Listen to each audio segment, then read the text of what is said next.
Friends, ఇవాళ దోసకాయ ముక్కల పచ్చడి నేర్చుకున్నామండి. దానికి కావాల్సిన పదార్థాలు: దోసకాయ గట్టిగా ఉండాలండి, కాయి 2 ఎండుమిర్చి, 2 పచ్చిమిర్చి, కరివేపాకు, కొత్తిమీర, చిన్న బెల్లం ముక్క, చింతపండు 2 రెబ్బలండి.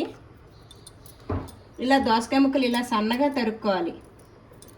పచ్చిమిర్చి కూడా ఇలా చిన్నగా, ఇంగువ, పోపు సామాను, పసుపు, మినపప్పు, ఆవాలు, జీలకర్ర. ఇప్పుడు స్టవ్ వెలిగించుకుందామండి. వెలిగించుకున్నాను స్టవ్. ఒక 5 చెంచాలు వేసుకుందాము.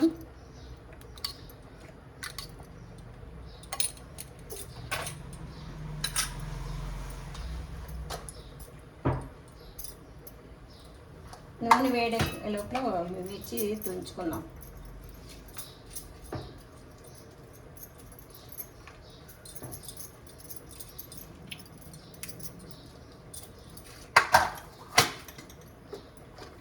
చిటికెడు పసుపు అండి. శనగపప్పు 1 స్పూన్ వేసాను, ఇందాక చెప్పలేదు కానీ. మినపప్పు 1½ వేసుకున్నాం. ఇవి వేగాక ఎక్కువ అక్కర్లేదు శనగపప్పు, కొంచెం మినపప్పు వేసుకున్న కమ్మదనం ఉంటుంది. అది వేగేయండి.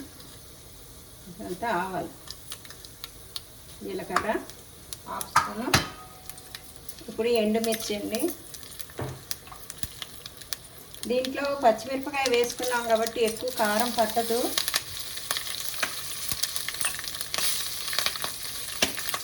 తినేవాళ్ళు కొంచెం ఎక్కువ వేసుకోవచ్చు. ఆపేసేయండి. కరివేపాకు వేసేసుకుని చల్లారాక మిక్సీకి వేసుకోవాలండి.